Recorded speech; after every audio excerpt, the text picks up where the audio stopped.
Okay, in part one of this series, I showcased the ultimate iPhone lock screen.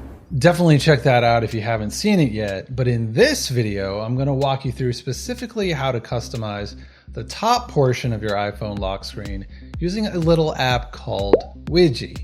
99.9% of iPhone users have been settling for using the same 4 widget slots below the clock. But today, my friend, you're going to enter the top 0.1% of iPhone users by more than doubling the amount of widgets you can use here. In order to break free from Apple's limited 4 widget slots, we're going to custom build 2 horizontal Widgy widgets. And my special trick for doing this is, instead of designing within the Widgy app, go ahead and create your button layout in Photoshop or Canva, Figma, or whatever graphics app you use. You can even download and use my template for free.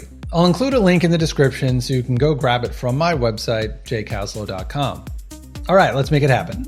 Opening up Photoshop real quick, you can see how I laid these out. I have 2 folders, each with a row of 4 buttons. On the left side, I've grouped my AI stuff, basically Discord, Midjourney, ChatGPT, and then I added this camera icon here to launch my iPhone's camera. On the right side, I'm using a custom icon for my photos library, and then I've laid out buttons for the Craft app, which I've recently been enjoying way more than Apple Notes, and YouTube and Spotify.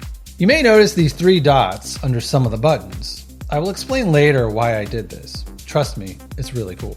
Okay, so then just save out each of these layouts as transparent PNGs. Import them into your Photos library, and now let's head back over to the Widgy app.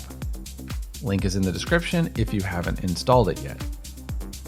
Make sure Create is highlighted in the footer, and the Lock tab is selected. Now tap on Create New, and then choose Rectangular under the lock screen section. Name it something simple like Left Side.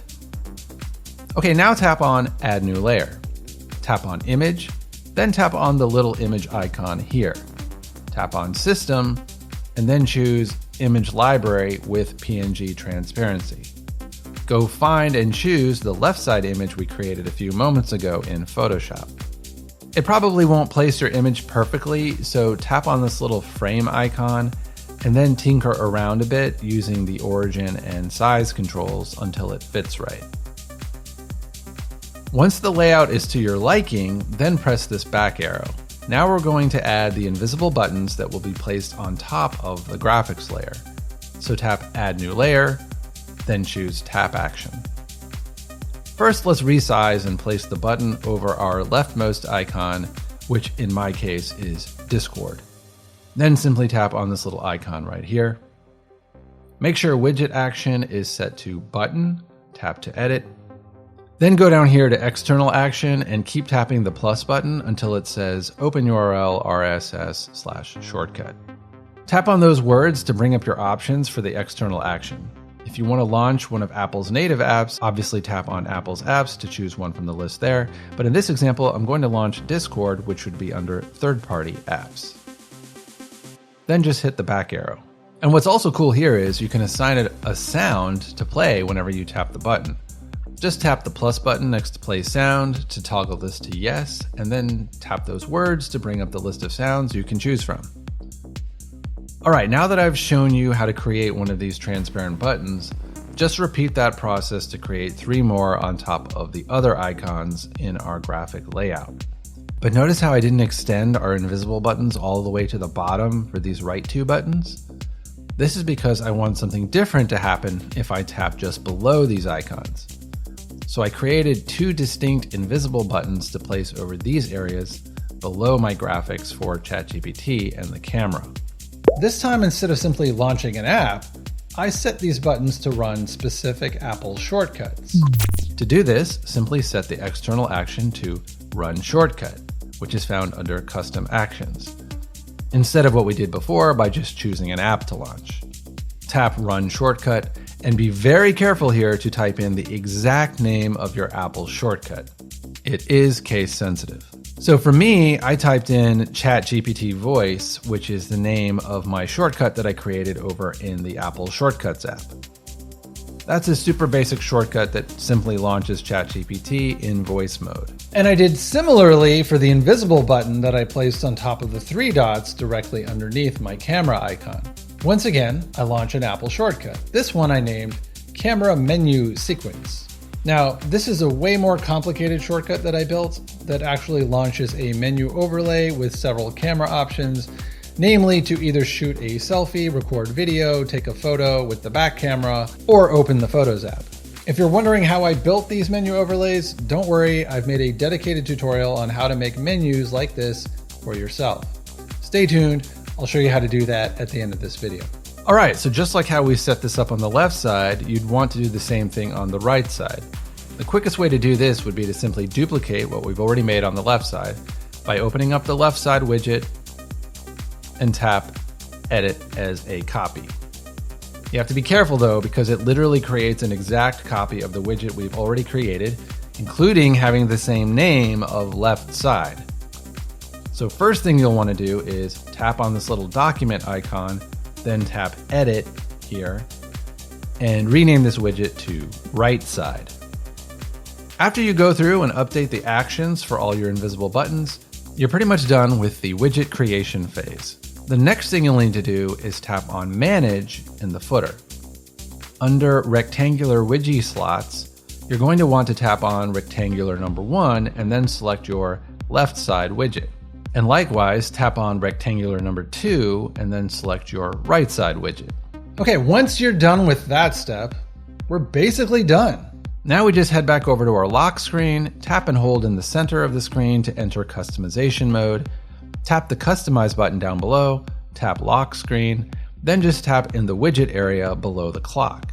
If you've got standard widgets there already, tap the minus button to get rid of those, and then scroll all the way down in the list below until you get to Widgy. Then keep swiping left until you get to your rectangular widgets. You'll see the widgets that we assigned to rectangular number 1 and rectangular number 2, so just add each of those, and now we're truly done. One cool thing worth mentioning here is, even though we created our icon layout as all white, if we tap on the clock here, notice how if we change the color, it will not only change the clock color, but will also update the color of the new Widgy widgets we just created, as well as our top strip just above the clock. Speaking of which, let's get into how to enhance that top strip by moving beyond merely displaying the date. This is valuable real estate, so let's do more with it. Okay, back in the Widgy app, within the Create section, tap on Create New, then tap on Inline. Then name it whatever you want. I'm going to name mine Top Strip. You've got 3 layers to play with here: a symbol, text, and a tap action. Let's start with changing the symbol. I want this to display a dynamic icon for the current weather conditions, so tap Symbol, then Smart Symbols, then scroll all the way down to Weather Now. I'm going to choose the solid fill icon, but if you prefer outlines, click on the first one in that list. Okay, so now let's head back to our layers. Tap on Text, then tap on this little cube. From here, we can edit the text to be whatever we want it to be. Tap on Text, Custom Text, and scroll down to Weather Now. Here you can choose whatever current weather conditions you want to display. Me, I'm going to go with Feels Like Temperature. Okay, to wrap this up, let's make something happen whenever we tap on this on our lock screen. Simply tap on Tap Action. Then next to External Action, tap on the plus button until you get to Open URL RSS Shortcut. Then tap on that to access the next menu where you can choose whatever you want to have happen. If you want to jump straight to a website, tap on Open URL and then just type in the website address.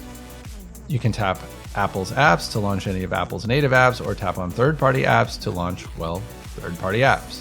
Alternatively, you can look under Apple Settings to jump deep within Apple Settings to any specific submenu that you access frequently. But hey, to keep things simple for now, I'm just going to add a tap action to open up Apple's default calendar app. All right, when you're done here, tap this back arrow at the top left. Tap Confirm to lock in your changes. So now that we've created this inline widget, we need to make it available when customizing our lock screen. Click on Manage in the footer. Then assign the widget we just created to fill one of these empty slots. So tap an empty slot and then choose the top strip widget we just created. Once that's done, let's go back to our lock screen. Tap and hold anywhere in the blank area of your lock screen to enter customization mode, and then tap that top slot. Then scroll way down to the bottom until you get to Widgy. It might be weird how there are these white bars here, but don't worry, just tap the Widgy widget that we created earlier and voila. If we click done, we can test out what we've made thus far. Not only do we now display the day of the week and the date, but also the current weather conditions. And if we tap on this, it will go straight to the calendar app. Way better than the Apple default that you've been settling for all this time. All right, your lock screen is extra now, and you're on your way to becoming an elite iPhone user, just like that. But hey, remember those super cool menu overlays that I mentioned earlier? It's time to get those working. Click here to watch the tutorial on how to build these menu overlays in Apple Shortcuts.